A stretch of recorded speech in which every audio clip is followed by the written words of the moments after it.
딱 한 번만 쳐볼까? 함부로 건드리면 안 된다는 가정부의 조언이 무색하게 한얼은 홀린 듯 피아노에 앉아 거친 두 손으로 연주를 시작했습니다. 바로 그때였습니다. 일찍 귀가한 김태준 회장은 한얼이 연주하는 세상에 단 하나뿐인 곡을 듣고는 그대로 굳어버렸습니다. 사연을 시작합니다. 당장 내보내요. 어디서 저런 물건을 집안에 들여닙니까? 사모님의 날카로운 고함 소리에 면접을 보러 온 27살 청년 한얼의 심장이 쿵 하고 바닥으로 떨어지는 듯 했습니다.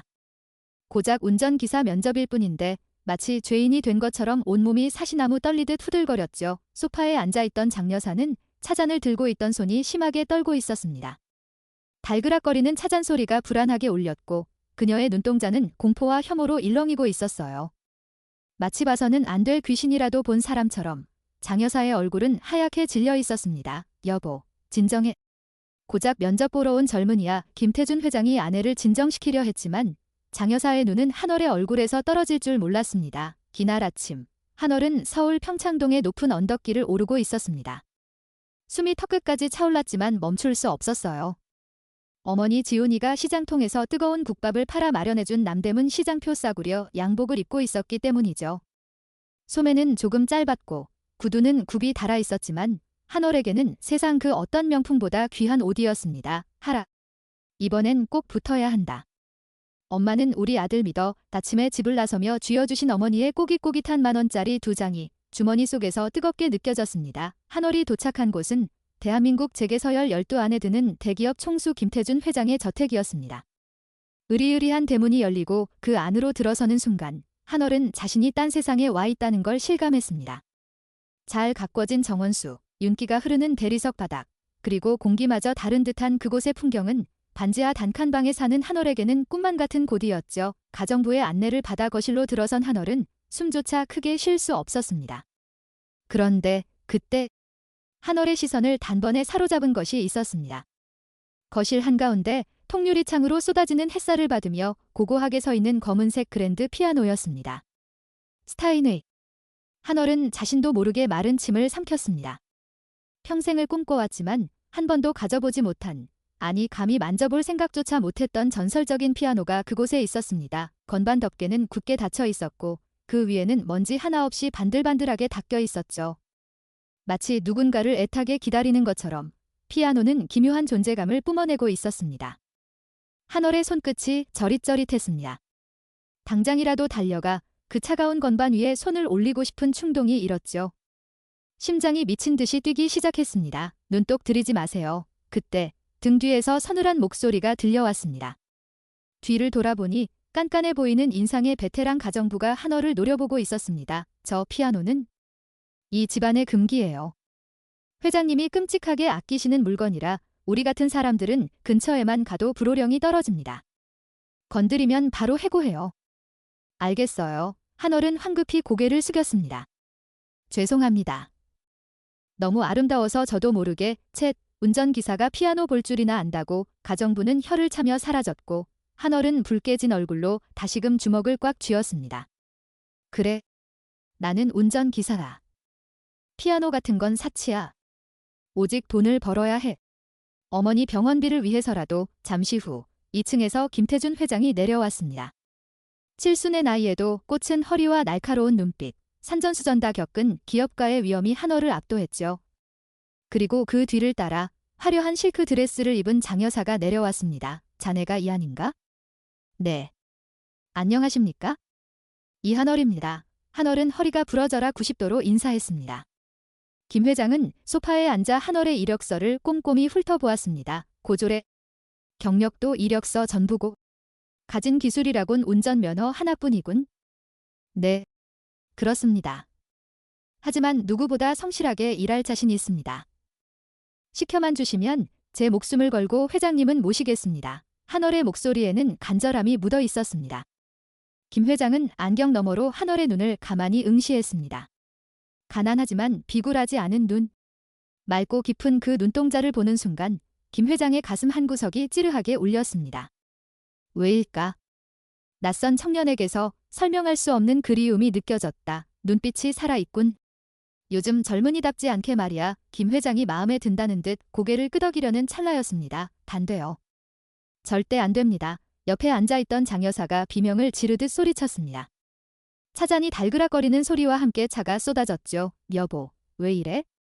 저 인상 좀 봐요. 재수없게 생겼잖아요. 어디서 저런 근본도 없는 놈을 기사로 씁니까? 당장 내보내요. 장 여사의 반응은 히스테리에 가까웠습니다.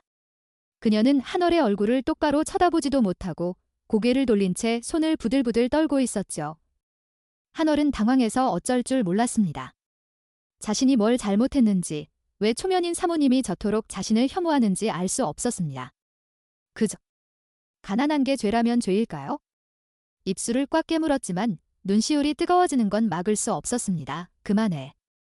당신 오늘따라 왜 이러는 거야? 김 회장이 버럭 소리를 질렀습니다. 운전기사는 내가 뽑아. 내 생명을 맡길 사람이야. 인물 좋고 학벌 좋은 놈들 다 써봤지만 딴 생각이나 하고 것만 들었지? 난 이 친구가 마음에 들어. 김 회장은 한월을 향해 돌아섰습니다. 여보, 자네 내일부터 출근하게. 월급은 자네가 생각한 것보다 넉넉히 줄 테니 대신 입 무겁게 행동해야 해. 김 회장의 한마디에 상황은 정리되었습니다. 한월은 믿기지 않는다는 듯 눈을 크게 떴습니다. 감사합니다. 회장님, 정말 감사합니다. 열심히 하겠습니다. 한월은 바닥에 엎드려 큰절이라도 하고 싶은 심정이었습니다. 장 여사는 분을 이기지 못하고 씩씩거리며 2층으로 뛰어 올라갔습니다. 쾅! 하고 방문 닫는 소리가 거실을 울렸죠. 그렇게 얼떨결에 면접이 끝나고 한월은 저택을 나섰습니다. 다리가 후들거려 제대로 걸을 수가 없었습니다. 합격했다는 기쁨과 사모님에게 멸시받던 기억이 뒤섞여 머릿속이 어지러웠습니다. 대문을 나서자마자 한월은 주머니에서 낡은 휴대폰을 꺼내 들었습니다. 액정이 금이 가서 글자가 잘 보이지 않았지만 단축키 한 번을 꾹 눌렀죠. 어머니, 저예요. 시장통 소음. 그래, 하라. 면접은 잘 봤나? 전화기 너머로 들려오는 어머니 지훈의 목소리에는 시장통의 시끌벅적한 소음이 섞여 있었습니다. 국밥을 토렴하느라 바쁜 와중에도 아들 전화를 기다리고 있었던 것이죠. 엄마, 저 합격했어요. 내일부터 나오래요. 아이고, 정말이가? 아이고 세상에. 우리 아들 장하다. 고생했다. 정말 고생했어. 어머니의 울먹이는 목소리에 한월도 코끝이 찡해졌습니다. 월급도 많이 준대요. 이제 엄마 국밥집 일 좀 줄여도 돼요? 제가 돈 많이 벌어서 엄마 호강시켜 드릴게요. 고냐, 오냐. 내 호강은 무슨, 너만 건강하면 된다. 전화를 끊고 한월은 하늘을 올려다보았습니다. 회색빛 하늘이었지만 오늘따라 유난히 눈부시게 느껴졌습니다. 한편 저택 2층 방 창가에서는 장 여사가 멀어져가는 한월의 뒷모습을 보며 손톱을 물어뜯고 있었습니다. 닮았어. 너무 닮았어. 지은이, 그년이랑 눈매가 똑같. 설마. 아니야. 그럴 리 없어. 그녀는 죽었어. 애랑 같이 죽었다고 했잖아. 불안감에 휩싸인 장 여사의 눈동자가 심하게 흔들렸습니다. 도진이가 알면 안 돼. 회장님이 알면 끝장이야. 저놈, 어떻게든 내쫓아야 해. 장 여사의 중얼거림과 함께 저택의 거실에 놓인 그랜드 피아노 위로 오후의 햇살이 길게 드리워졌습니다. 마치 곧 다가올 폭풍전처럼 저택은 고요하지만 무겁게 가라앉아 있었습니다. 이것이 비극과 기적의 시작이었습니다. 거실에는 이제 한월과 도진 두 사람만 남았습니다. 도진은 팔짱을 낀 채 한월을 위아래로 훑어보았습니다. 명품으로 휘감긴 도진과 낡은 양복을 입은 한월. 쌍둥이 형제임에도 너무나 다른 모습이었지만 묘하게 닮은 두 사람의 기류가 거실을 팽팽하게 채웠습니다. 기사 양반, 도진이 비릿한 웃음을 흘리며 입을 열었습니다. 너 피아노 어디서 배웠어? 레슨이라도 받았냐? 아닙니다. 그냥 어깨 너머로요? 거짓말하지 마. 어깨 너머로 배운 솜씨가 아니던데. 도진의 목소리에는 날선 질투가 서려 있었습니다. 사실 도진은 할머니 장 여사의 강요로 5살 때부터 피아노를 쳤습니다. 최고급 레슨을 받고 유학까지 다녀왔지만 늘 재능이 없다는 소리를 들어왔습니다. 피아노는 그에게 즐거움이 아닌 거대한 압박이자 고통이었습니다. 그런데 고작 운전기사 주제에 그 더러운 손으로 자신이 평생 노력해도 낼 수 없는 소리를 단 한 번에 만들어낸 것입니다. 도진은 한월의 손을 낚아채듯 잡았습니다. 굳은 살이 박이고 거칠어진 한월의 손바닥을 내려다보았습니다. 이런 막노동판 손으로 어떻게 그런 소리가 나지? 도진은 수치심과 호기심이 뒤섞인 복잡한 감정을 느꼈습니다. 잃어버린 자신의 반쪽을 본능적으로 알아본 것일까요? 앞으로 조심해. 내 눈에 띄지 말고 피아노 근처엔 얼씬도 하지 마. 기사면 기사답게 핸들이나 잡으라고 도진은 한월의 손을 거칠게 뿌리치고 2층으로 올라갔습니다. 그날 밤 장 여사가 귀가했습니다. 집안 분위기가 심상치 않다는 걸 본능적으로 감지한 그녀는 안방으로 들어서자마자 김태준 회장의 표정을 살폈습니다. 김태준 회장은 창가에 서서 멍하니 밖을 내다보고 있었습니다. 여보, 안 주무세요? 오늘 낮에 피아노 소리를 들었어. 김태준 회장의 한마디에 장 여사의 심장이 쿵 하고 내려앉았습니다. 핸드백을 쥔 손에 식은땀이 배어 나왔습니다. 피아노라뇨. 도진이가 쳤나요? 아니, 새로운 운전기사. 그 청년이야. 네, 장 여사는 기겁하며 소리쳤습니다. 그 천한 것이 감히 피아노를 만져요. 당장 내쫓아야죠. 제가 그럴 줄 알았어요. 첫인상부터 재수가 없더라니. 그 청년이 친 곡이 지훈이가 만든 자장가였어. 방 안에는 숨막히는 침묵만이 감돌았습니다. 장 여사의 동공이 지진이라도 난 듯 흔들렸습니다. 잘못 들으셨겠죠? 당신이 요즘 너무 피곤해서 헛것을 들은 거예요.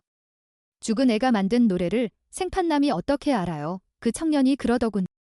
자기 엄마가 불러주던 노래라고. 장 여사는 다리에 힘이 풀려 주저앉을 뻔했습니다. 엄마라니. 설마 지훈이가 살아있는 것일까요? 27년 전 아들이 죽자마자 갓난아기 하나만 뺏고 비 오는 거리에 내다버렸던 그 며느리가 지훈이 년 때문에 내 아들이 죽었어.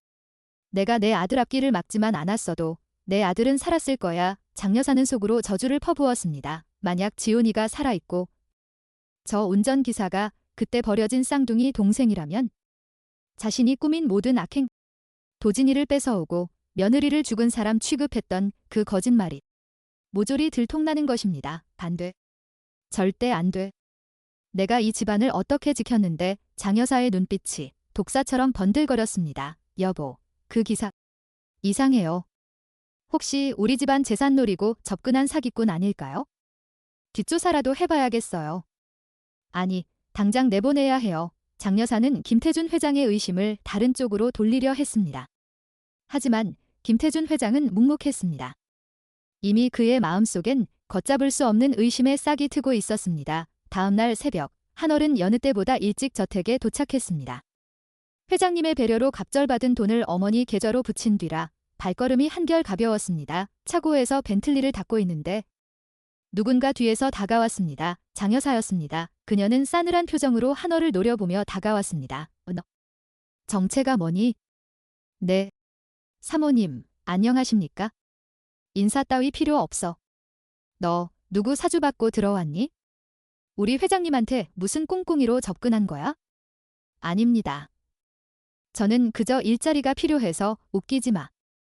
내 눈앞에서 피아노를 쳐? 감히 내 남편 마음을 흔들어. 장 여사는 한월의 뺨을 때릴 듯 손을 치켜들었다가 주먹을 꽉 쥐고 내렸습니다. 보는 눈이 너무 많았습니다. 그녀는 한월의 얼굴에서 죽은 아들의 흔적을, 그리고 끔찍히도 싫어했던 며느리의 흔적을 동시에 보았습니다. 경고하는데 제발로 나가. 안 그러면 내가 상상도 못할 꼴을 당하게 해줄 테니까. 장 여사는 도끼 같은 말을 내뱉고 돌아섰습니다. 한월은 영문을 모른 채 멍한 채 서 있을 뿐이었습니다. 자신이 대체 무슨 잘못을 했기에 이토록 미움을 받는 걸까요? 그때 2층 테라스에서 이 광경을 지켜보고 있던 도진의 눈이 가늘어졌습니다. 할머니가 운전기사에게 저토록 과민 반응을 보이는 이유가 궁금해졌습니다. 그리고 무엇보다 어제 들었던 그 피아노 소리가 귀가에서 떠나지 않았습니다. 저 자식. 뭔가 있어. 한편 김태준 회장은 서재에서 비서실장에게 은밀한 지시를 내리고 있었습니다. 박 실장, 그 운전기사 이한월이라고 했지? 그 친구 어머니에 대해 알아봐. 어디서 사는지, 이름은 뭔지 아주 상세하게. 분명의 화살은 이미 시위를 떠났습니다. 한쪽은 진실을 덮으려 하고 한쪽은 진실을 찾으려 합니다. 그리고 그 사이에 낀 한월은 거대한 폭풍 속으로 걸어 들어가고 있었습니다. 도둑꼬랑이처럼 몰래 치는 피아노라니. 미쳤어. 한얼은 자신의 거친 손을 내려다보며 자조했습니다. 거실은 쥐 죽은 듯 고요했습니다. 김태준 회장은 갑작스러운 오전 미팅으로 일찍 나갔고 장 여사 또한 백화점 VIP 행사에 참석하러 외출한 뒤였습니다. 저택에는 오직 한얼 혼자였죠. 청소를 하던 가정부조차 장을 보러 나간 그 짧은 틈. 거실 한가운데 놓인 그랜드 피아노가 마치 자석처럼 한얼을 강렬하게 끌어당기고 있었습니다. 한얼은 마른 침을 삼켰습니다. 어머니 지훈이가 시장통에서 펄펄 끓는 국밥 뚝배기를 나르며 키워준 손이었습니다. 핸들을 잡고 짐을 나르느라 손마디는 굵어졌고 손끝은 거칠게 갈라져 있었습니다. 그 초라한 손이 감히 저 우아하고 매끄러운 건반 위에 올라가도 되는 것일까? 딱 한 번만. 소리라도 한 번 들어보고 싶다. 기성보다 본능이 앞섰습니다. 한얼은 홀린 듯 피아노 앞으로 다가갔습니다. 떨리는 손으로 검은색 덮개를 천천히 들어올리자 하얗고 검은색 건반들이 가지런히 자태를 드러냈습니다. 심장이 쿵쾅거리다 못해 터질 것만 같았습니다. 한얼은 숨을 죽이고 의자에 앉았습니다. 푹신한 가죽 의자의 감촉이 낯설면서도 포근했습니다. 그는 조심스럽게 오른손 검지를 들어 도듬 건반 위에 올렸습니다. 랑청아한 울림이 텅 빈 거실을 가득 채웠습니다. 그 소리는 마치 한얼의 영혼을 위로하는 듯 했습니다. 한 번 건반을 누르자 멈출 수가 없었습니다. 한얼은 눈을 감았습니다. 그러자 머릿속에 늘 맴돌던 멜로디가 손끝을 타고 흘러나오기 시작했습니다. 그것은 악보에도 없는 곡이었습니다. 어릴 적 단칸방에서 잠들 때마다 어머니가 나지막이 흥얼거려주던 자장가였습니다. 가사는 없었지만 슬프면서도 따뜻한 그 선율을 한얼은 뱃속에서부터 듣고 자란 듯 완벽하게 기억하고 있었습니다. 거친 손가락이 건반 위를 춤추듯 날아다녔습니다. 운전기사의 투박한 손에서 나온다고는 믿기 힘든 섬세하고 애절한 선율이었습니다. 한얼은 피아노를 치며 가난도, 서러움도 모두 잊었습니다. 그 순간만큼은 그도 저택의 주인이 된 것만 같았습니다. 그때였습니다. 현관문이 열리는 소리는 피아노 소리에 묻혀 들리지 않았습니다. 오전 미팅이 취소되어 예정보다 일찍 귀가한 김태준 회장이 현관에 들어서고 있었던 것입니다. 김태준 회장은 신발을 벗으려다 말고 그대로 굳어버렸습니다. 이 소리는 귀를 의심했습니다. 거실에서 들려오는 피아노 소리, 그건 단순한 클래식 명곡이 아니었습니다. 27년 전 며느리 지훈이가 뱃속의 쌍둥이를 위해 직접 작곡했던 곡. 세상에 발표된 적도 없고 악보로 남겨진 적도 없는 오직 이 집안 사람들만 알고 있는 태교 자장가였습니다. 지훈아, 김태준 회장의 입술이 파르르 떨렸습니다. 손에 들고 있던 서류 가방이 바닥으로 떨어졌습니다. 며느리가 죽은 지 27년이 지났는데 어떻게 이 곡이 다시 울려 퍼질 수 있단 말입니까? 마치 죽은 며느리가 귀신이 되어 돌아온 듯 등골이 서늘해지고 심장이 멎을 것만 같은 충격이었습니다. 김태준 회장은 홀린 듯 거실로 발걸음을 옮겼습니다. 다리가 후들거려 지팡이를 짚은 손에 힘이 잔뜩 들어갔습니다. 거실 입구에 다다르자 햇살을 등지고 피아노를 치고 있는 한 남자의 뒷모습이 보였습니다. 격정적이고 때로는 부드럽게 이어지던 연주가 절정을 지나 잔잔하게 마무리되었습니다. 마지막 건반의 울림이 허공으로 흩어지는 순간 한얼은 깊은 숨을 내쉬며 눈을 떴습니다. 꿈에서 깬 듯한 황홀함도 잠시, 등 뒤에서 느껴지는 서늘한 인기척에 한얼은 소스라치게 놀라 뒤를 돌아보았습니다. 그곳에는 김태준 회장이 서 있었습니다.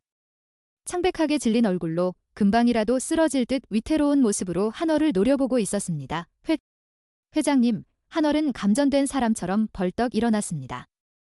피아노 의자가 뒤로 밀리며 바닥을 긁는 소리가 날카롭게 울렸습니다. 죽을 죄를 지었습니다. 저도 모르게 그만 용서해 주십시오. 한얼은 바닥에 납작 엎드려 사죄했습니다. 해고당할 것이 분명했습니다.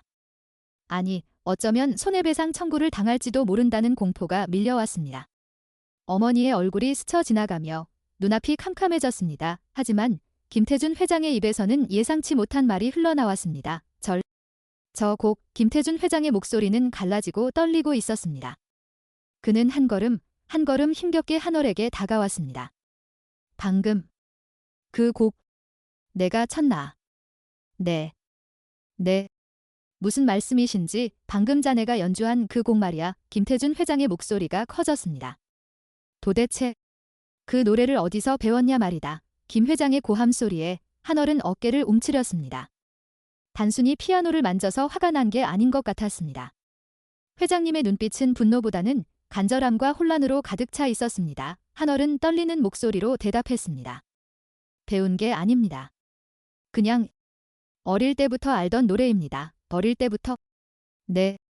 저희 어머니가 제가 잠이 안 올 때마다 흥얼거려 주시던 노래입니다. 제목은 모릅니다. 그냥 엄마 노래라고만 알고 있습니다. 덤마. 노래. 김태준 회장의 동공이 지진이 난 듯 흔들렸습니다. 다리에 힘이 풀린 김 회장은 비틀거리며 피아노 옆 소파에 주저앉고 말았습니다. 어머니가 불러주던 노래라니. 세상에 없는 며느리가 만든 노래를 일면식도 없는 운전기사의 어머니가 알고 있다니. 우연인가? 아니면 설마. 김태준 회장은 숨을 헐떡이며 한얼의 얼굴을 다시 쳐다보았습니다. 피아노 앞에 있는 저 청년의 낡은 양복과 건반을 두드리던 거친 손. 하지만 그 눈빛만큼은 27년 전 맑게 웃던 며느리 지훈의 눈을 쏙 빼닮아 있었습니다. 그때 현관 쪽에서 또 다른 인기척이 들렸습니다. 할아버지, 무슨 일 있으세요? 2층에서 늦잠을 자고 내려오던 또 다른 손자 도진이었습니다. 도진은 바닥에 엎드린 운전기사와 헤어나간 표정으로 앉아있는 할아버지를 번갈아 보며 미간을 찌푸렸습니다. 기사 양반, 지금 여기서 뭐 하는 거야? 설마. 그 더러운 손으로 피아노 만진 거야. 도진의 날카로운 지적에 한얼은 고개를 들지 못했습니다. 하지만 김태준 회장의 귀에는 도진의 목소리가 들리지 않았습니다. 오직 한얼이 했던 말. 엄마가 불러주던 노래라는 말만이 머릿속을 맴돌고 있었습니다. 분명의 수레바퀴가 삐걱거리는 소리를 내며 다시 돌아가기 시작했습니다. 김태준 회장의 떨리는 손이 지팡이를 꽉 움켜쥐었습니다. 자네. 어머니, 지금 어디 계시나? 김태준 회장의 물음에 한얼이 천천히 고개를 들었습니다. 저희 어머니는 서울 변두리 시장통에서 국밥 장사를 하십니다. 한얼의 대답에 김태준 회장의 눈동자가 심하게 흔들렸습니다. 국밥 장사라니. 김태준 회장이 기억하는 며느리 지훈이는 음대 작곡과를 수석으로 입학했던 재원이었습니다. 아무리 세월이 흘렀어도 그 고운 손으로 뚝배기를 나르고 있다는 게 도무지 상상이 가지 않았습니다. 게다가 장 여사는 분명히 말했었습니다. 27년 전 아들이 요절한 직후 며느리가 집을 나가다 교통사고로 즉사했다고. 그럼 저 청년의 어머니는 지훈이가 아닌가?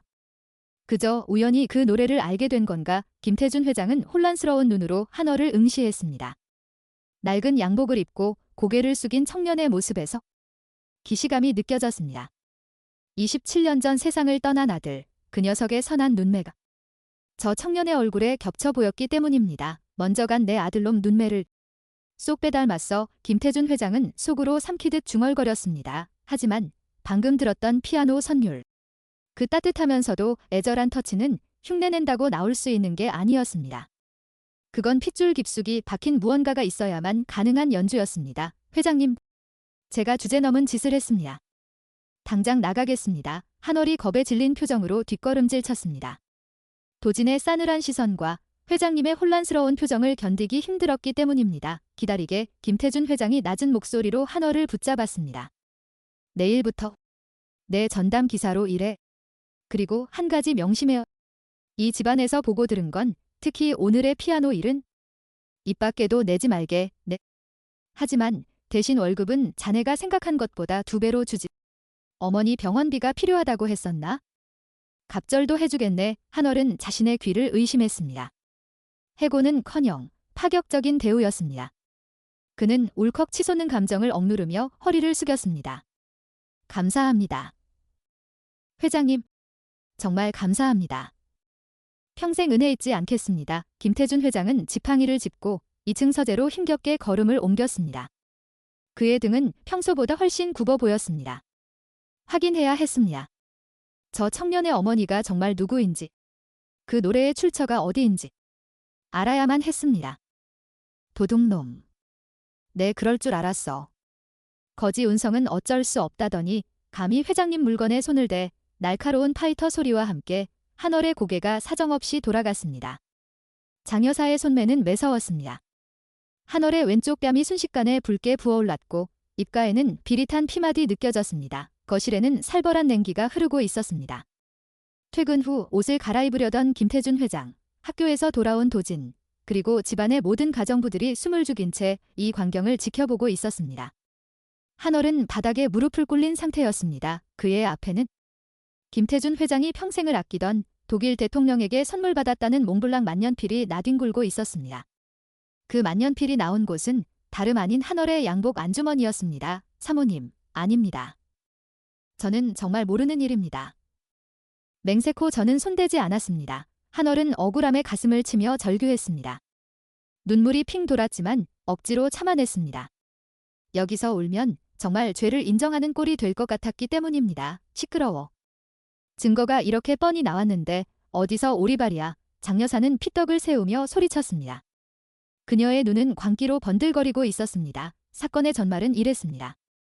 오후 3시경 김태준 회장의 서재 청소를 하던 가정부가 만년필이 없어진 것을 발견했고 장 여사는 기다렸다는 듯이 새로운 운전기사 지시 분명하다며 한월의 몸수색을 지시했던 것입니다. 회장님, 정말입니다. 제발 믿어주십시오. 저는 서재 근처에는 얼씬도 하지 않았습니다. 한월은 김태준 회장을 바라보며 애원했습니다. 하지만 김태준 회장의 표정은 싸늘하게 굳어 있었습니다. 그가 사람을 볼 때 가장 중요하게 여기는 것이 신뢰와 정직이었습니다. 아무리 피아노 솜씨가 기가 막히고 눈빛이 예전 며느리를 닮았다 한들 도둑질을 하는 사람을 곁에 둘 수는 없었습니다. 김태준 회장은 실망감 가득한 눈으로 한월을 내려다보았습니다. 자네, 내가 월급도 2배로 주고 갑절까지 해주지 않았나. 그런데 은혜를 이렇게 갚나. 목소리는 무겁고 지쳤습니다. 회장님, 제 눈이 틀렸군. 맑은 눈을 가졌다고 생각했는데 탐욕의 눈이었어. 김태준 회장이 등을 돌리는 순간 한월의 세상은 무너져 내렸습니다. 가난해서 밥은 굶었어도 어머니 지훈이는 늘 남의 것 탐내지 말고 정직하게 살아라고 가르치셨습니다. 그 가르침 하나로 버텨온 인생인데 도둑 누명이란. 억장이 무너졌습니다. 당장 경찰 불러. 콩밥을 먹어야 정신을 차리지. 장 여사는 신이 나서 전화기를 들었습니다. 그녀의 입가에는 비릿한 미소가 걸려 있었습니다. 이렇게 내쫓기면 감방에 가게 될 것이고 다시는 우리 앞에 나타나지 못할 것이라 확신했습니다. 내 비밀은 영원히 묻히는 거야. 장 여사의 손가락이 112를 누르려는 찰나였습니다. 그만하시죠. 할머니. 이 계단 위에서 차가운 목소리가 내리꽂혔습니다. 도진이었습니다. 그는 주머니에 손을 꽂은 채 삐딱한 자세로 계단을 내려오고 있었습니다. 도진아, 너는 빠져 있어라. 저런 질 나쁜 놈이랑 엮이면 안 돼. 질 나쁜 건 저 기사가 아니라 할머니 같은데요. 뭐라고? 장 여사의 눈이 휘둥그레졌습니다. 도진은 천천히 걸어와 한월 앞에 떨어진 만년필을 집어들었습니다. 그리고 장 여사의 눈을 똑바로 응시하며 말했습니다. 제가 봤거든요. 아까 낮에 할머니가 기사 대기실에서 나오시는 거. 순간 장 여사의 얼굴이 흑빛으로 변했습니다. 너 지금 무슨 소리 하는 거니? 내가 언제? 제가 2층 테라스에서 바람 쐬고 있었는데 할머니가 몰래 기사 대기실에 들어가셨잖아요. 저 기사 양반이 세차하고 있을 때요. 도진의 발언에 거실은 찬물을 끼얹은 듯 조용해졌습니다. 김태준 회장이 천천히 몸을 돌려 아내를 바라보았습니다. 여보, 그게 사실인가? 아니에요. 도진이가 잘못 본 거예요. 내가 미쳤다고 저런 더러운 곳에 들어가요. 장 여사는 펄쩍 뛰며 부인했습니다. 하지만 당황해서 흔들리는 눈동자와 떨리는 목소리는 숨길 수가 없었습니다. 도진은 피식 웃으며 말을 이었습니다. 그리고 할머니, 저 만년필 어제 할아버지가 금고에 넣어 두시는 거 제가 봤는데요. 금고 비밀번호 아는 사람 집안에서 할아버지랑 할머니밖에 없지 않나요? 저 기사 양반이 금고를 털었을 리는 없고 논리정연한 도진의 말에 장 여사는 말문이 막혔습니다. 쥐구멍이라도 있으면 숨고 싶은 심정이었습니다. 그녀는 얼굴이 붉어져서 씩씩거렸습니다. 내가 잠시 헷갈렸나 보네. 그래. 청소 확인하러 들어갔었어. 그때 떨어뜨렸나 보지. 그걸 가지고 나를 도둑 취급해. 장 여사는 뻔뻔하게 소리를 지르고는 도망치듯 2층으로 올라가 버렸습니다. 누가 봐도 명백한 자작극, 실패였습니다. 거실에는 무거운 침묵만이 남았습니다. 김태준 회장은 깊은 한숨을 내쉬며 바닥에 엎드린 한월에게 다가갔습니다. 길어나게 김태준 회장이 직접 한월의 팔을 잡아 일으켜 세웠습니다. 한월의 눈에서는 참았던 눈물이 뚝뚝 떨어져 바닥을 적시고 있었습니다. 죄송합니다. 제가 부덕해서 이런 소란을. 단이네. 내가 미안하네. 내 아내의 허물을 용서하게. 김태준 회장은 붉게 부어오른 한월의 뺨을 안쓰럽게 바라보았습니다. 그리고 품에서 손수건을 꺼내 한월의 손에 쥐어주었습니다. 오늘은 이만 퇴근하고 쉬게.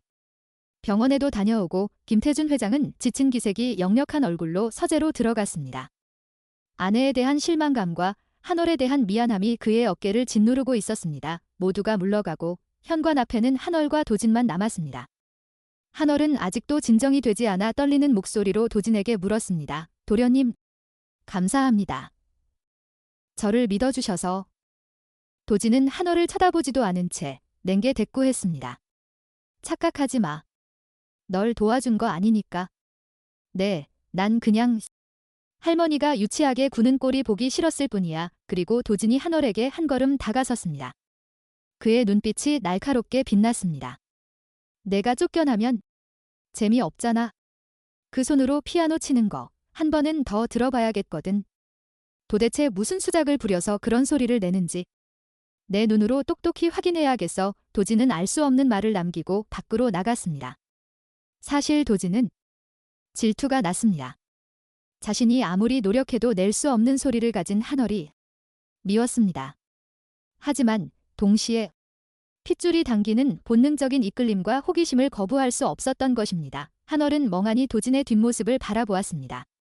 자신을 멸시하는 사모님, 자신을 믿어주지 않았던 회장님, 그리고 차갑지만 자신을 구해준 도진 도련님.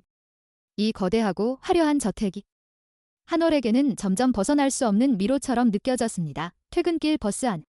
한월은 차창에 비친 자신의 부어오른 뺨을 얼룩만졌습니다. 쓰라렸습니다. 하지만 그보다 더 아픈 건 가슴이었습니다. 엄마, 나 정말 힘들어요. 그만두고 싶어요. 하지만 그럴 수 없었습니다. 어머니의 약값, 그리고 무엇보다 자신을 바라보던 김태준 회장이 그 슬픈 눈빛이 자꾸만 마음에 걸렸기 때문입니다. 한편 저택의 2층 침실. 장 여사는 분을 이기지 못해 화장대 위의 화장품들을 모조리 바닥으로 쓸어버렸습니다. 쨍그랑 거울이 깨지는 소리가 방안을 울렸습니다. 인연. 내 놈이 감히 내 앞길을 막아? 내 아들 도진이 앞길을 막아. 그녀의 눈빛은 이제 단순한 혐오를 넘어 살기를 띠고 있었습니다. 안 되겠어. 이 정도로는 안 돼. 아예 뿌리를 뽑아버려야지. 장 여사는 떨리는 손으로 어딘가에 전화를 걸었습니다. 여보세요. 김 실장이지. 나야. 일 하나 처리해야겠어. 아주 은밀하고 확실하게 전화 너머로 들려오는 목소리에 장 여사의 입꼬리가 서늘하게 올라갔습니다. 그래. 그놈 뒷조사는 끝났지. 그놈 애미가 한다는 국밥집. 거기를 손 좀 봐야겠어. 탐욕의 그림자가. 이제 저택을 넘어 가난하지만 평화로웠던 한월의 어머니 지훈의 국밥집으로 향하고 있었습니다. 죽은 사람은 말이 없는 법인데 어찌하여 자꾸만 그 아이의 그림자가 밟히는 게냐. 김태준 회장은 흔들리는 차 안에서 마른 세수를 했습니다. 비서실장이 건넨 서류 봉투가 무릎 위에서 바스락거렸습니다. 기한월, 27세. 모 서지훈, 54세. 주소, 성북구 정릉동 시장 골목 지훈네 국밥. 서류에 적힌 어머니의 이름은 서지훈이었습니다. 김태준 회장의 죽은 며느리 이름은 서지은이었죠. 이름 한 글자가 달랐습니다. 그래, 우연일 거다. 이름이 비슷하고 나이대가 비슷할 뿐이야. 지훈이는 27년 전 그 빗길에서 즉사했어. 내 아내와 경찰이 확인까지 했단 말이다. 김태준 회장은 스스로를 다독였습니다. 하지만 가슴 한구석에 딱 걸린 불길함은 사라지지 않았습니다. 한월의 그 눈빛, 그리고 그 자장가.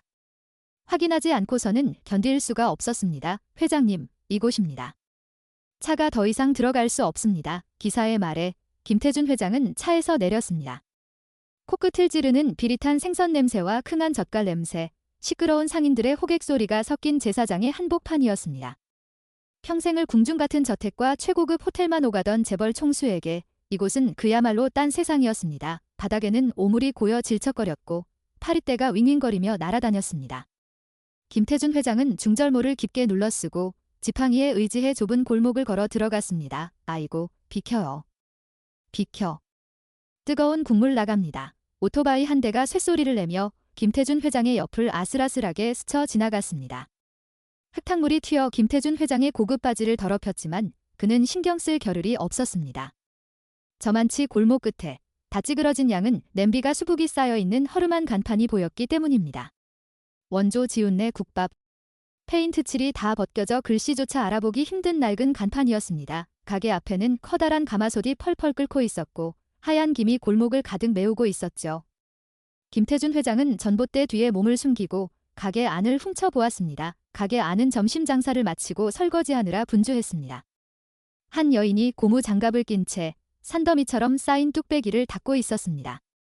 뽀글머리 파마에 허리에는 앞치마가 차여 있었고 옷에는 고춧가루와 국물 자국이 덕지덕지 묻어있는 영락없는 시장 아줌마였습니다. 다니야, 저럴 리가 없어. 내 며느리 지훈이는 저렇게 억척스러운 여자가 아니었어. 백합처럼 고고하고 우아한 아이였는데 김태준 회장은 안도하면서도 한편으론 실망감이 스쳤습니다. 그래, 역시 착각이었어. 죽은 사람이 살아 돌아올 리 없지. 그때였습니다. 바이고 허리야. 비가 오려나 삭신이 쑤시네. 여인이 허리를 펴며 고무 장갑을 벗었습니다. 그리고 이마에 맺힌 땀을 닦으며 고개를 들고 밖으로 나왔습니다. 가마솥에 불을 조절하기 위해서였습니다. 하얀 김이 거치고 여인의 얼굴이 오후의 햇살 아래 드러났습니다. 그 순간 김태준 회장의 심장이 멈췄습니다. 세월의 풍파를 맞아 주름이 지고 고생으로 얼굴빛은 거칠러졌지만 그 이목구비는 김태준 회장이 죽을 때까지 잊지 못할 얼굴이었습니다.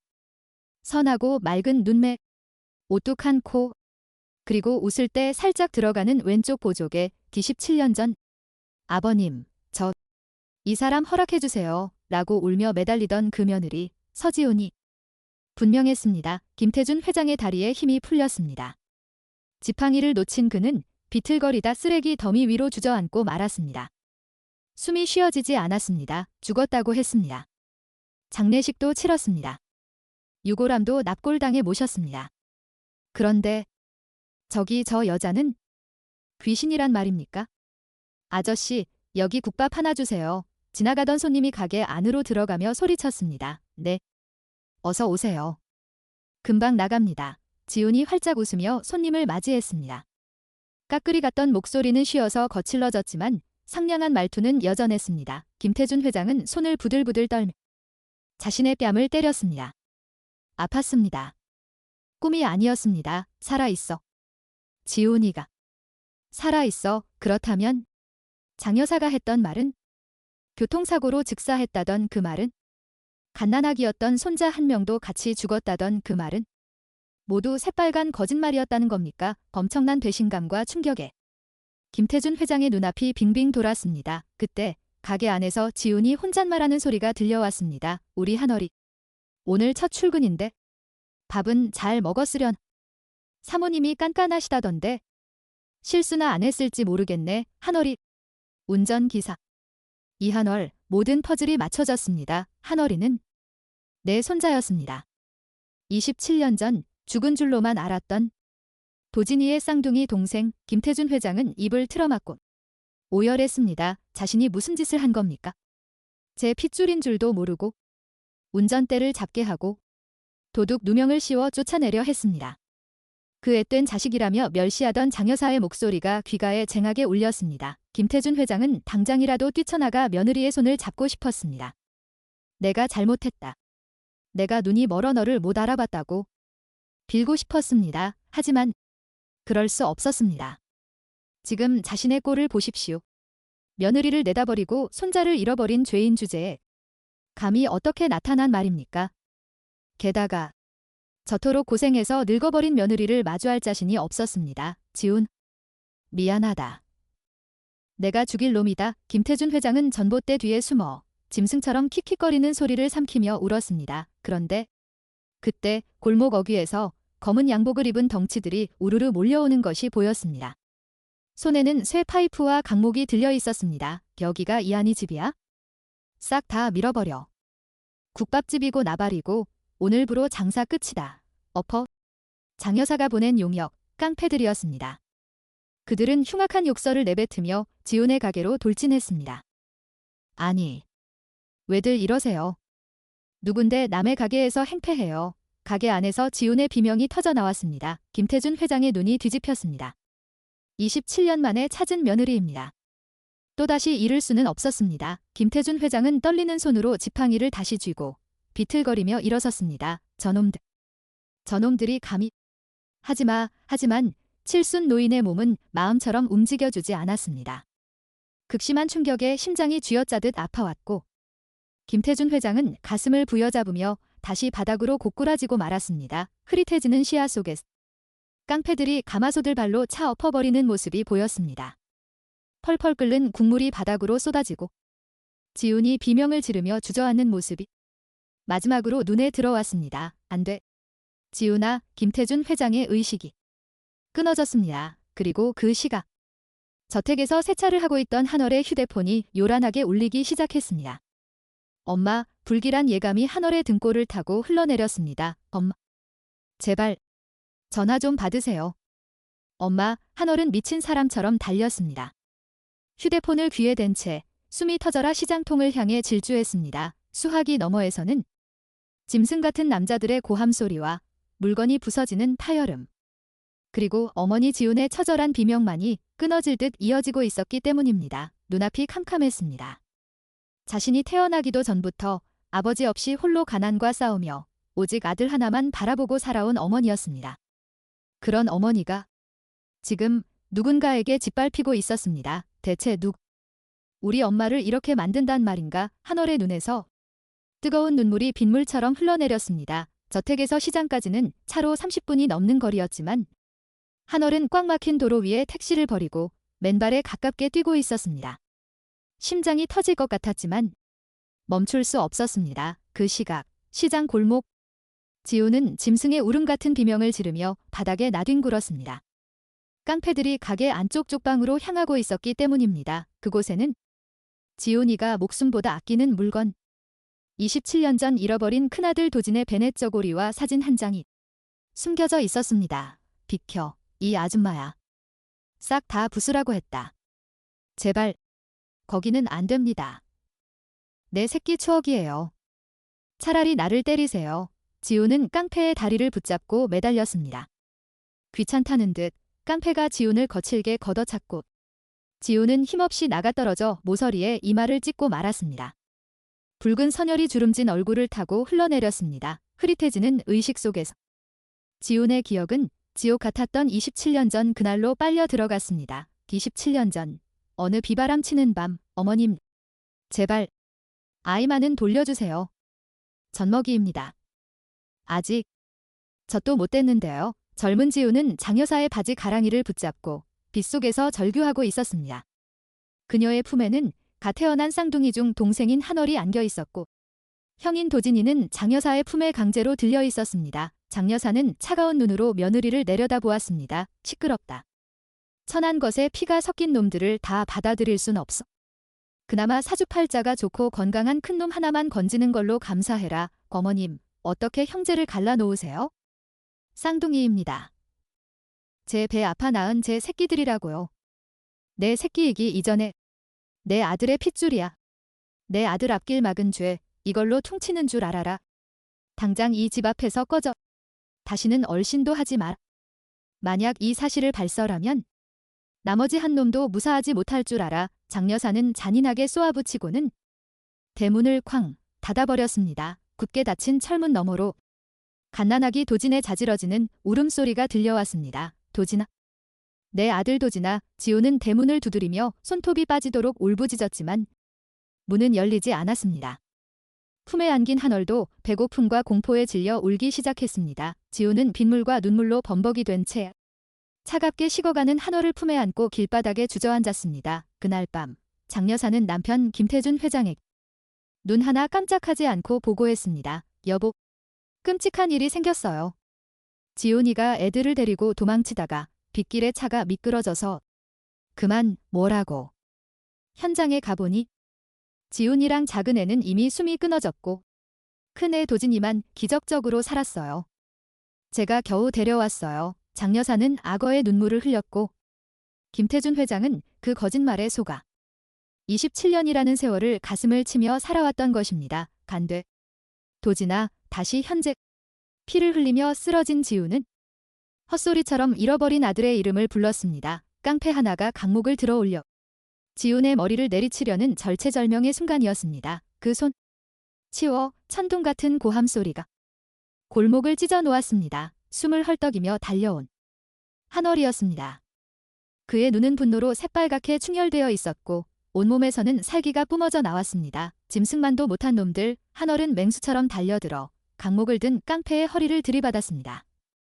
억세게 단련된 한월의 힘에 깡패가 볼품없이 나가떨어졌습니다. 괜찮으세요? 저 왔습니다. 한월이가 왔어요. 한월은 피투성이가 된 어머니를 끌어안았습니다. 어머니의 이마에서 흐르는 붉은 피를 보자 한월의 이성이 끊어질 듯했습니다. 기놈은 또 뭐야? 다 덤벼서 처리해. 깡패 대장의 지시에 5~6명의 덩치들이 한월을 에워쌌습니다. 쇠파이프와 강목이 한월을 향해 날아들었습니다. 하지만 한월은 물러서지 않았습니다. 그는 어머니를 자신의 뒤로 숨기고 온몸으로 깡패들의 공격을 받아냈습니다. 둔탁한 타격음이 연이어 터져나왔습니다. 한월의 입에서 피가 터지고 어깨뼈가 으스러지는 고통이 밀려왔지만 그는 신음조차 지르지 않았습니다. 여기서 무너지면 어머니가 다친다는 생각뿐이었습니다. 건드리지 마라. 우리 엄마 건드리면 가만두지 않겠다. 한월은 악을 쓰며 주먹을 휘둘렀습니다. 한 놈, 두 놈, 한월의 기세에 눌려 깡패들이 주춤하는 사이 골목 밖에서 경찰차 사이렌 소리가 요란하게 울려 퍼졌습니다. 경찰이다. 튀어. 깡패들은 당황하여 뿔뿔이 흩어져 도망쳤습니다. 순식간에 아수라장이 된 가게 안에는 정적만이 감돌았습니다. 거친 숨을 몰아쉬며 한월은 바닥으로 무릎을 꿇었습니다. 온몸이 만신창이었지만 그는 떨리는 손으로 어머니의 얼굴을 감쌌습니다. 정신 좀 차려보세요. 제발 하라. 우리 아들. 안 다쳤니? 지우는 자신의 머리가 깨진 것도 모른 채 아들의 터진 입술을 닦아주려 손을 뻗었습니다. 그 거친 손길에 한월은 오열했습니다. 제가 잘못했습니다.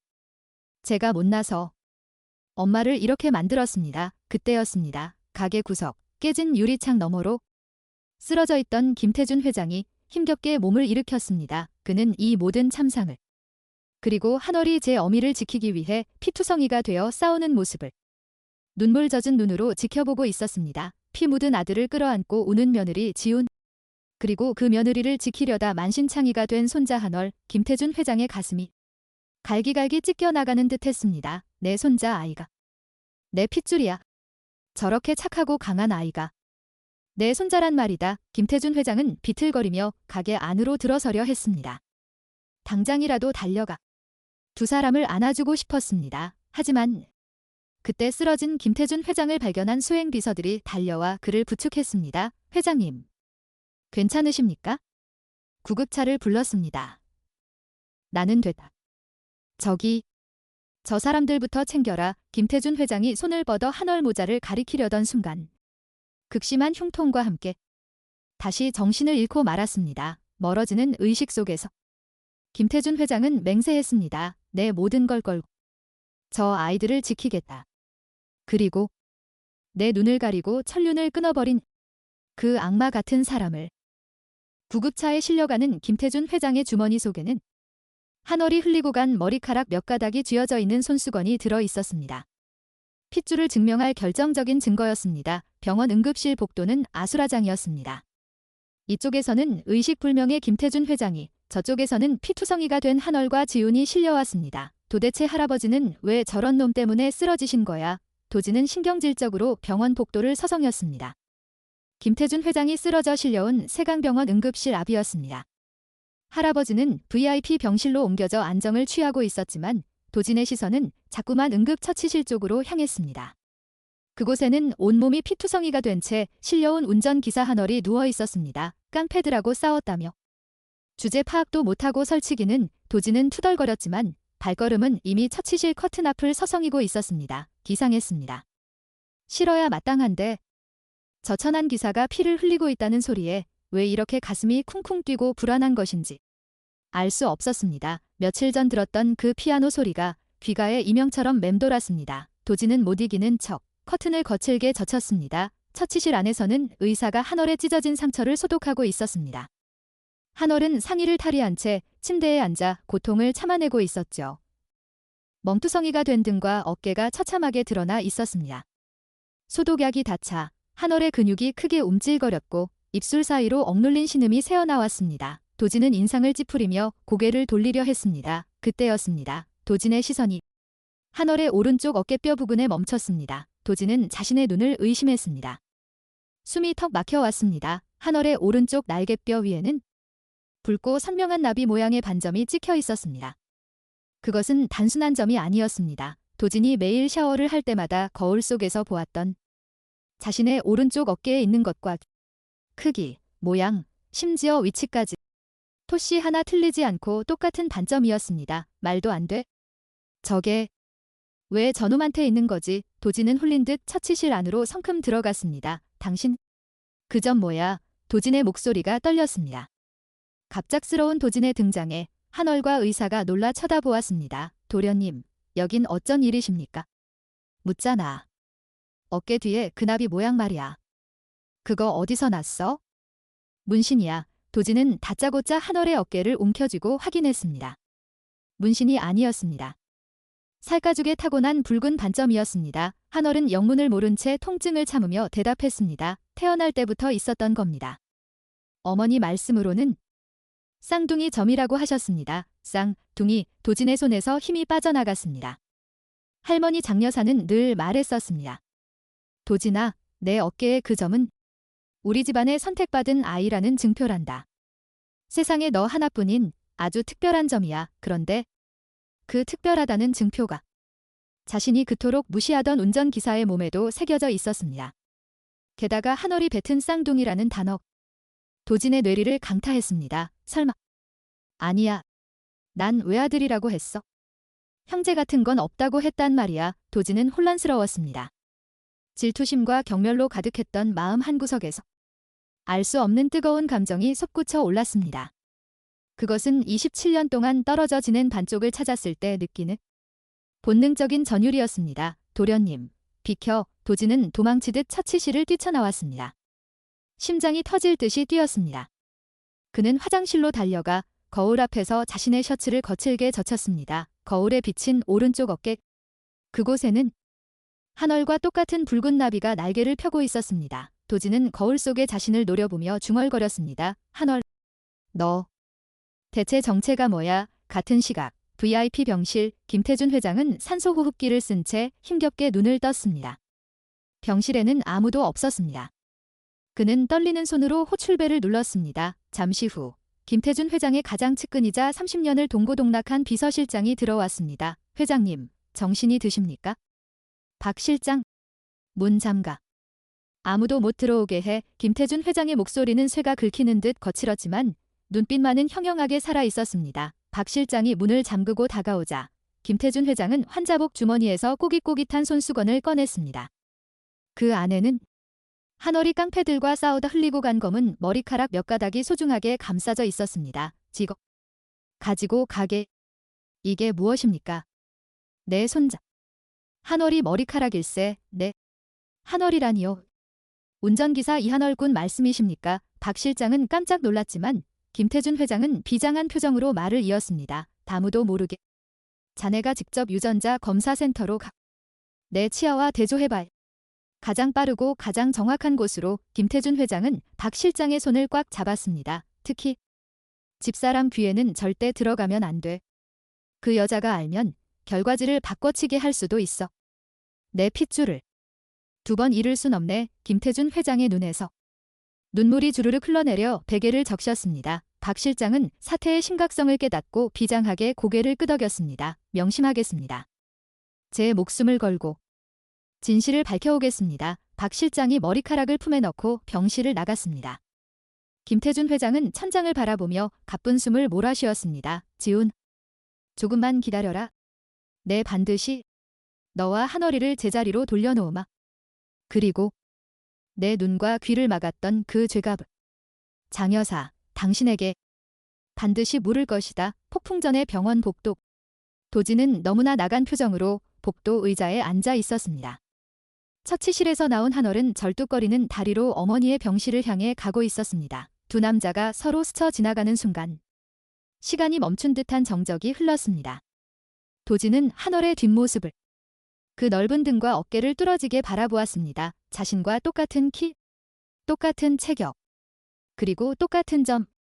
단 한 번도 가져보지 못한 형제라는 단어가 도진의 가슴을 세차게 두드리기 시작했습니다. 하지만 그 시각, 이 모든 사실을 까맣게 모르는 장 여사는 저택에서 누군가와 통화하며 표독스러운 미소를 짓고 있었습니다. 그래, 김태준이 쓰러졌다고. 잘 됐네. 병원에 누워있는 동안 일을 처리해야 하겠어.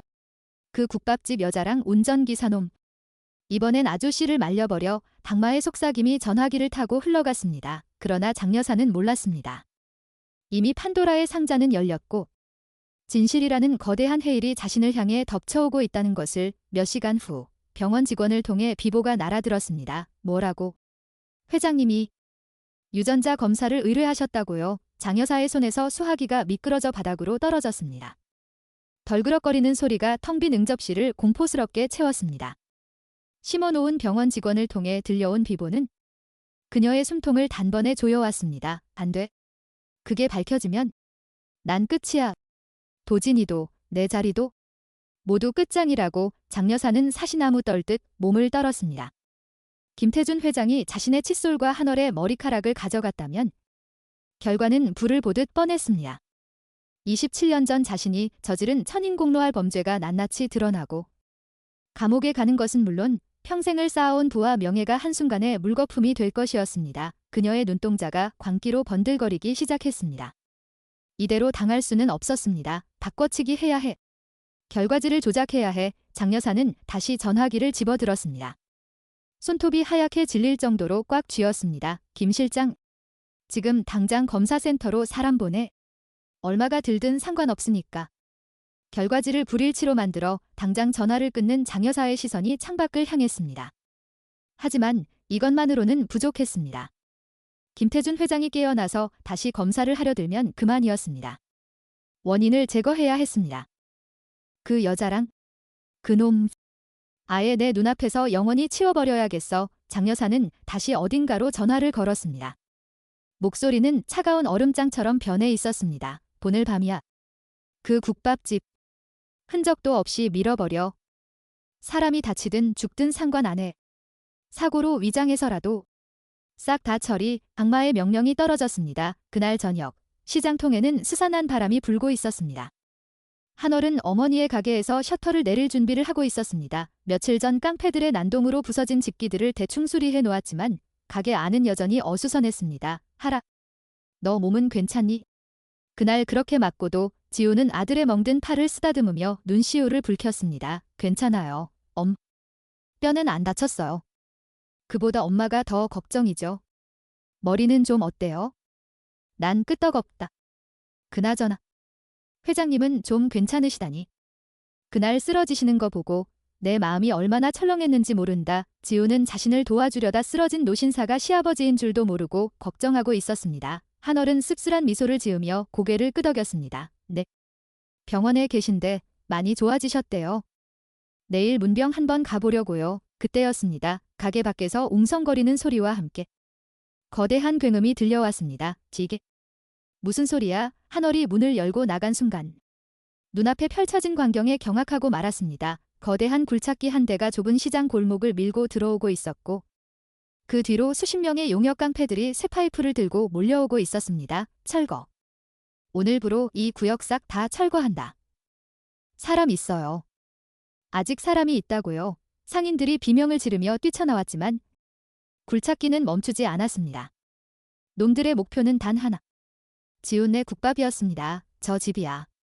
밀어버려. 굴착기의 거대한 산발이가 국밥집 간판을 향해 돌진했습니다. 안 돼. 한월은 가게 안으로 뛰어들어가 어머니를 끌어안았습니다. 굉음과 함께 유리창이 산산조각 나고 가게 앞쪽 벽면이 무너져 내렸습니다. 엄마.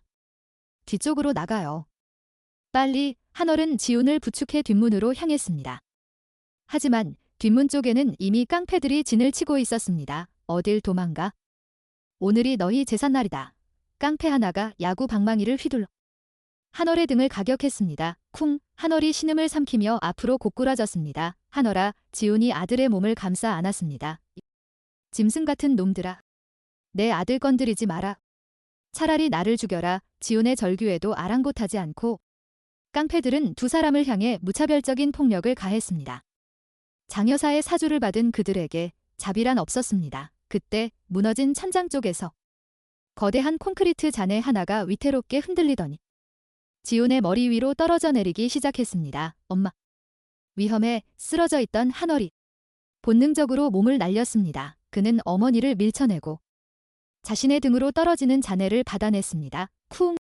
둔탁하고 끔찍한 소리가 가게 안에 울려 퍼졌습니다. 한월의 입에서 붉은 피가 울컥 쏟아져 나왔습니다. 한월아, 지훈은 믿을 수 없는 광경에 숨이 멎는 듯 했습니다.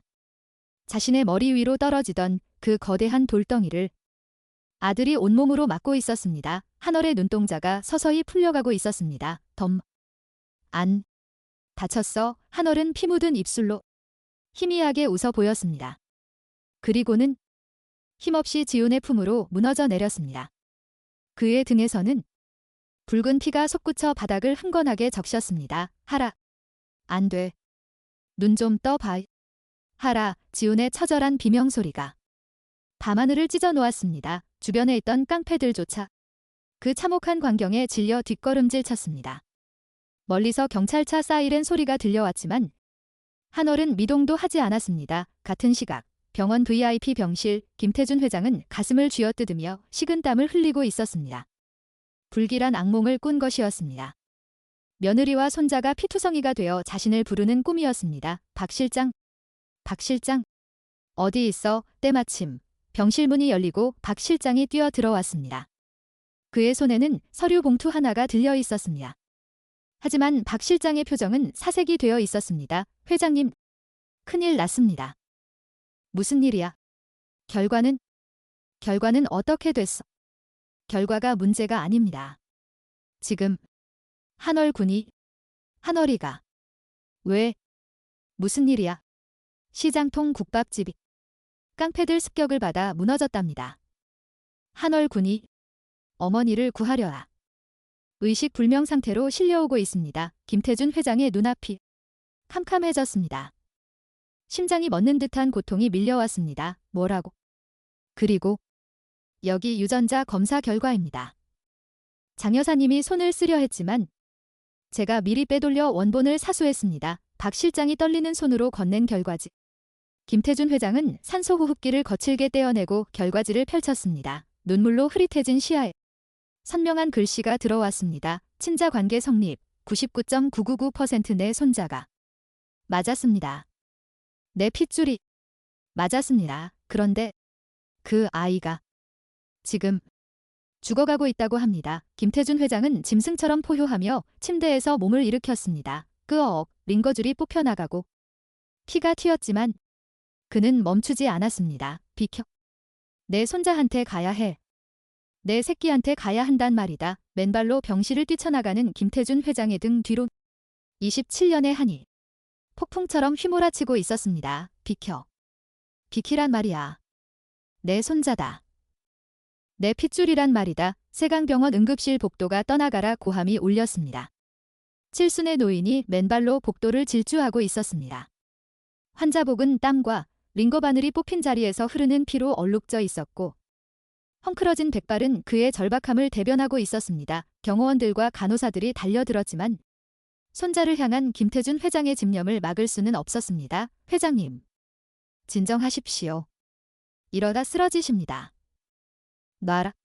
한월이가 내 새끼가 저기 있단 말이다. 김태준 회장은 경호원들을 뿌리치고 수술실 앞 대기실로 뛰어들었습니다. 그곳에는 피칠갑을 한 채 넋 나간 사람처럼 수술실 문만 바라보고 있는 한 여인이 있었습니다. 며느리 지훈이었습니다. 지훈은 온몸이 먼지와 핏자국으로 뒤덮여 있었지만 자신이 다친 줄도 모르고 있었습니다. 오직 굳게 닫힌 수술실 문이 열리기만을 의사가 나와서 살았다고 말해주기만을 기다리며 기도를 올리고 있었습니다. 지훈아, 김태준 회장의 떨리는 목소리가 공기를 갈랐습니다. 지훈의 어깨가 크게 움찔했습니다. 너무나 오랜 세월이 흘렀지만 뼈속 깊이 박혀 잊을 수 없는 목소리였습니다. 지훈이 천천히 고개를 돌렸습니다. 그리고 눈앞에 있는 노인을 발견하고는 눈을 크게 떴습니다. 아버님, 27년 전 호통치던 그 시아버지는 이제 병든 노인이 되어 서 있었습니다. 하지만 그 눈빛, 죄책감과 슬픔으로 일렁이는 그 눈빛만은 그대로였습니다. 김태준 회장은 비틀거리며 지훈에게 다가갔습니다. 그리고 떨리는 손으로 구겨진 종이 한 장을 내밀었습니다. 박 실장이 목숨 걸고 사수해온 유전자 검사 결과지였습니다. 김태준 이한월 친자적 관계 성립 99.999% 맞았어. 내 손자가 맞았어. 한월이가 내가 그토록 찾아 헤매던 도진이 동생이 맞았어. 김태준 회장은 결과지를 가슴에 품고 바닥으로 무너져 내렸습니다. 내가 눈이 멀어 내 새끼를 못 알아봤다. 내 손자한테 도둑 누명을 씌우고 내 며느리가 시장 바닥에서 피눈물을 흘리는 것도 모르고. 김태준 회장의 통곡 소리가 대기실을 가득 채웠습니다. 평생을 강인하게 살아온 재벌 총수의 처절한 울음이었습니다. 하지만 지훈의 반응은 싸늘했습니다. 그녀는 자리에서 벌떡 일어났습니다. 눈물 젖은 그녀의 눈에서 서슬퍼런 도끼가 뿜어져 나왔습니다. 이제 와서요. 이제 와서 손자라고요. 지훈, 오지 마세요. 다가오지 마세요. 지훈이 비명을 질렀습니다. 그녀는 수술실 문을 자신의 등 뒤로 막아서며 김태준 회장을 노려보았습니다. 마치 새끼를 지키려는 어미 사자 같았습니다. 27년 전 비 오는 밤에 우리를 내다버린 게 누군데요? 갓난아기였던 도진이를 뺏어가고 한월이랑 나를 쓰레기 취급하며 쫓아낸 게 누군데요? 지훈의 절규에 김태준 회장은 숨이 턱 막혔습니다. 그게 무슨 말이냐? 내쫓다니. 장여사는 당신이 아이들을 데리고 도망치다 죽었다고. 거짓말. 그 악마 같은 여자가 꾸며낸 거짓말이에요. 그 여자가 내 아들 도진이를 뺏어갔어요. 그리고 나한테 그랬죠. 다시는 나타나지 말라고. 나타나면 한월이까지 죽여버리겠다고. 지훈은 가슴을 쥐어뜯으며 울부짖었습니다. 그래서 숨어 살았어요. 죽은 듯이 없는 사람처럼 살았어요. 내 남은 새끼 한월이만은 살려야 하니까. 그런데 이제 와서 뺏어가려고요. 안 돼요. 절대 못 줘요. 한월이는 내 목숨이에요. 충격적인 진실 앞에 김태준 회장은 할 말을 잃었습니다. 아내가 자신을 철저히 속여왔다는 사실은 짐작했지만 갓난아기를 강제로 빼앗고 며느리를 협박했다는 사실은 상상조차 하지 못했던 끔찍한 범죄였습니다. 김태준 회장은 자신의 가슴을 주먹으로 내려쳤습니다. 피를 토하는 심정이었습니다. 자신이 바보, 천치 같아서 그 여자의 허둘림에 놀아나 내 핏줄들을 지옥 속에 살게 했다는 자책감이 그를 덮쳤습니다. 그때 수술실 문이 열리고 의사가 급히 나왔습니다. 이한월 환자 보호자분네. 선생님, 우리 아들 살았나요? 지훈이 의사의 가운을 붙잡고 매달렸습니다. 의사의 표정은 어두웠습니다. 등과 머리에 가해진 충격이 너무 큽니다. 장기 파열도 심각하고요. 지금 당장 수술은 마쳤지만 오늘 밤이 고비입니다. 마음의 준비를 하셔야 할 것 같습니다. 간돼. 하라. 지훈은 그 자리에 실신하듯 주저앉았습니다. 김태준 회장 역시 세상이 무너지는 듯한 절망감에 휩싸였습니다. 하늘이시. 어찌하여 이런 시련을 주십니까? 이제야 찾았는데 한 번 안아보지도 못하고 보내야 한단 말입니까? 기동 침대에 실려 중환자실로 옮겨지는 한월의 모습이 보였습니다. 산소호흡기를 쓴 창백한 얼굴과 붕대로 감긴 머리. 그 손은 거친 노동으로 굳은 살이 박여 있었지만 힘없이 늘어진 손가락은 그 누구보다 아름답고 슬펐습니다. 김태준 회장은 링거대를 밀치고 한월의 침대 곁으로 기어갔습니다. 그리고 차갑게 식어가는 손자의 손을 자신의 뺨에 가져다 대었습니다. 하레비다. 못난 하레비가 이제야 왔다. 제발 눈 좀 떠다오. 제발. 뜨거운 눈물이 한월의 손등 위로 뚝뚝 떨어졌습니다. 그때였습니다. 병원 로비 쪽에서 요란한 구두 굽소리가 들려왔습니다. 화려한 모피 코트를 입은 장 여사가 수행원들을 대동하고 나타난 것입니다. 그녀는 김태준 회장이 쓰러졌다는 소식을 듣고 달려온 척했지만 눈빛은 탐욕스럽게 빛나고 있었습니다. 여보, 괜찮으세요? 세상에, 여기가 어디라고? 이런 천한 것들 틈에 계세요. 장 여사는 바닥에 주저앉은 지훈을 벌레 보듯 흘겨보며 김태준 회장을 일으켜 세우려 했습니다. 비켜요. 당신이 뭔데? 내 남편 몸에 손을 대 장 여사가 지훈을 밀치려 하자 김태준 회장이 벼락같이 고개를 들었습니다. 그의 눈은 붉게 충혈되어 있었고 그 안에는 27년간 묶여온 분노가 화산처럼 타오르고 있었습니다. 손대지 마라. 김태준 회장의 호랑이 같은 포효가 병원 복도를 뒤흔들었습니다. 장 여사는 움찔하며 뒷걸음질 쳤습니다. 남편의 저런 눈빛은 난생 처음 보는 것이었습니다. 김태준 회장은 지팡이를 짚고 힘겹게 일어섰습니다. 그리고 한 손에는 유전자 검사 결과지를, 다른 한 손으로는 지훈의 어깨를 감싸 안았습니다. 이 사람은 내 며느리이다. 그리고 저기 누워있는 아이는 내 손자다. 여보, 내년이 죽였다고 했지. 빗길 사고로 죽었다고 했지. 그런데 어떻게 살아있는 거냐? 어떻게 내 눈과 귀를 막고 천륜을 끊어놓을 수 있냐 말이다. 김태준 회장은 유전자 검사 결과지를 장 여사의 얼굴에 패대기 쳤습니다. 받아라. 종이들이 눈보라처럼 흩날리며 장 여사의 발밑으로 떨어졌습니다. 99.999%. 그 숫자를 본 장 여사의 얼굴이 사색이 되었습니다. 모든 것이 끝났음을 직감한 그녀의 입술이 타르르 떨렸습니다. 하지만 그녀는 아직 포기하지 않았습니다.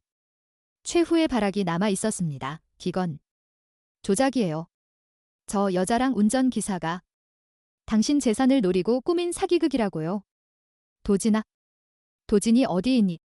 내가 말 좀 해봐라. 장 여사는 뒤늦게 도착한 도진을 발견하고 다급하게 불렀습니다. 하지만 도진의 표정은 싸늘했습니다.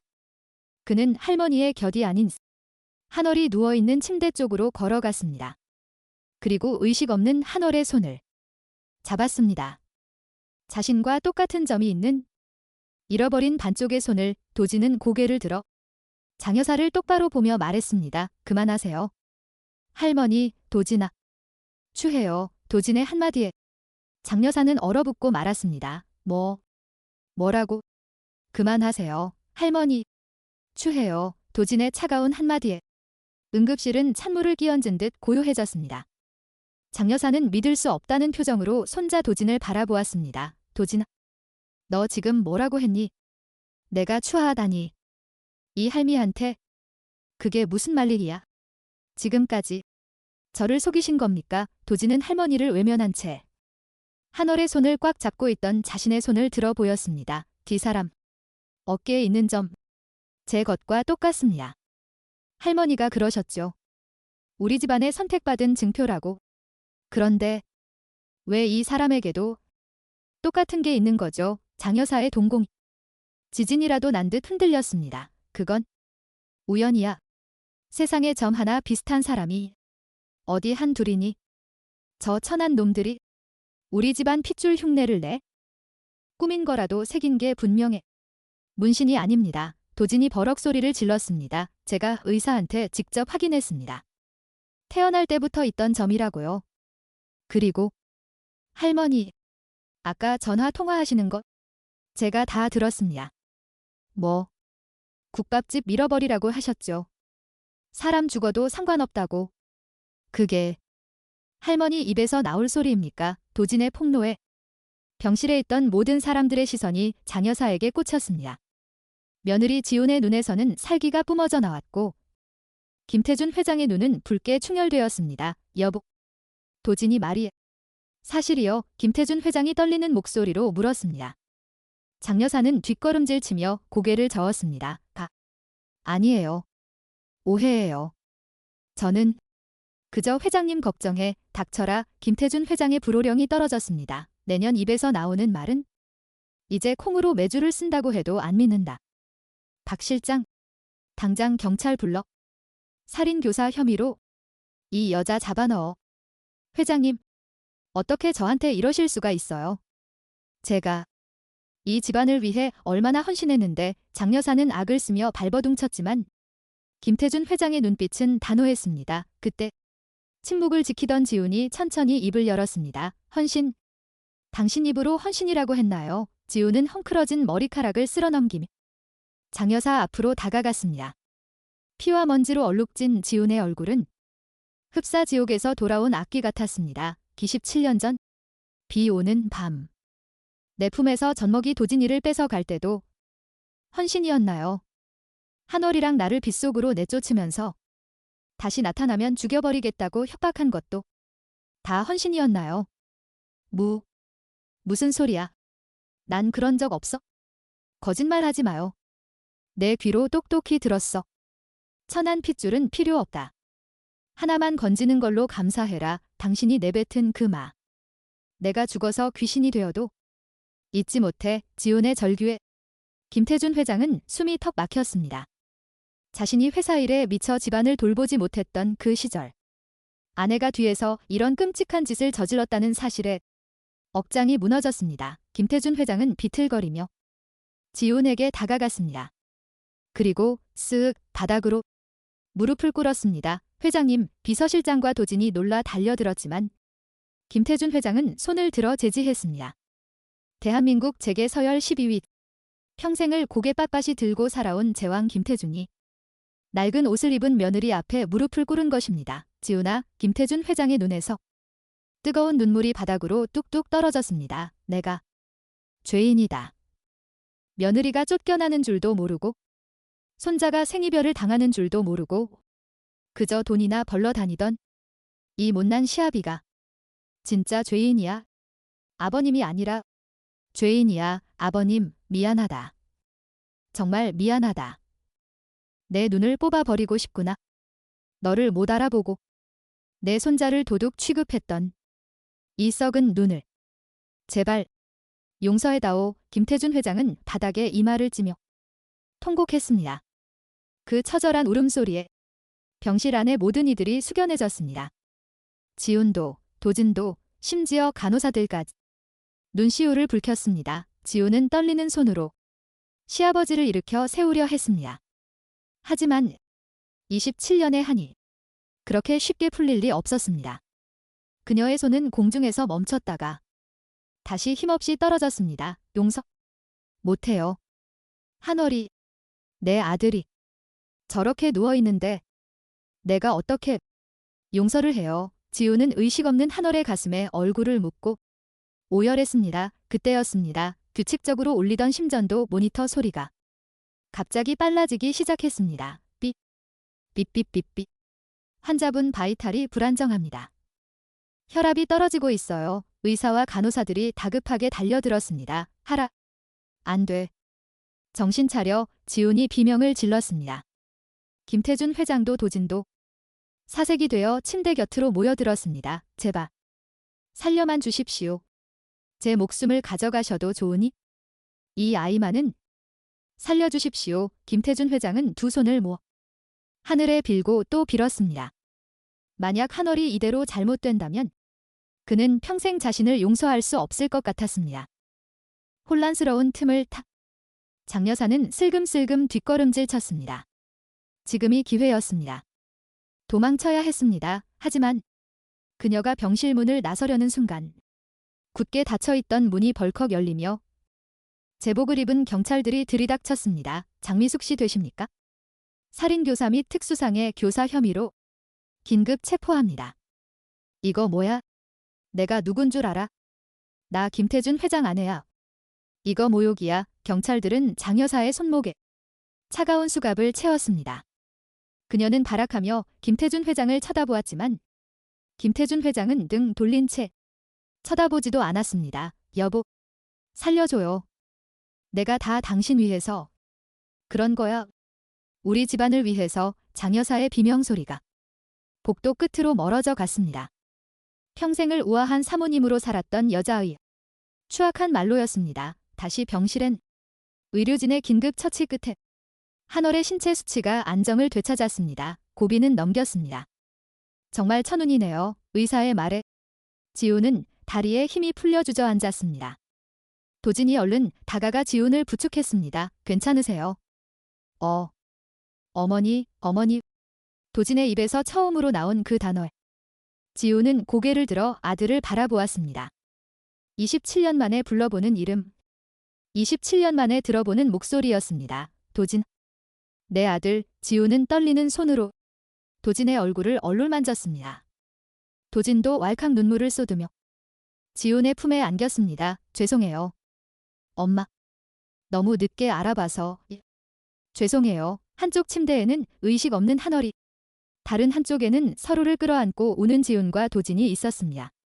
그리고 그 곁에는 죄책감과 안도감으로 눈물 짓는 김태준 회장이 서 있었습니다. 비극으로 찢어졌던 가족이 27년 만에 비로소 하나의 그림으로 맞춰지고 있었습니다. 하지만 아직 한월은 눈을 뜨지 못했습니다.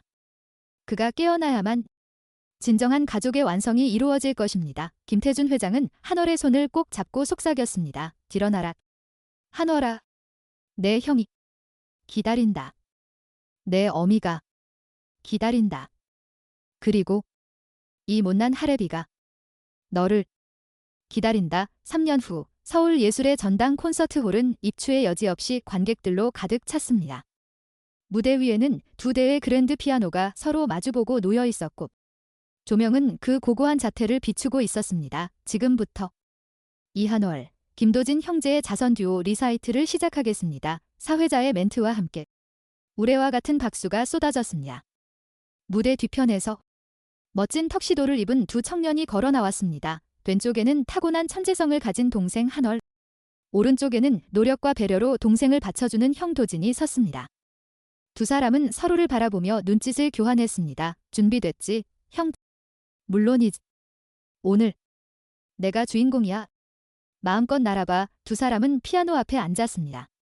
한월의 손이 건반 위에 올려졌습니다. 첫 곡은 그 옛날 텅 빈 저택거실에서 한월이 홀로 쳤던, 그리고 27년 전 어머니 지훈이 뱃속의 아이들을 위해 만들었던 바로 그 태교 자장가였습니다. 한월의 섬세한 터치로 시작된 선율 위에 도진의 묵직한 반주가 더해졌습니다.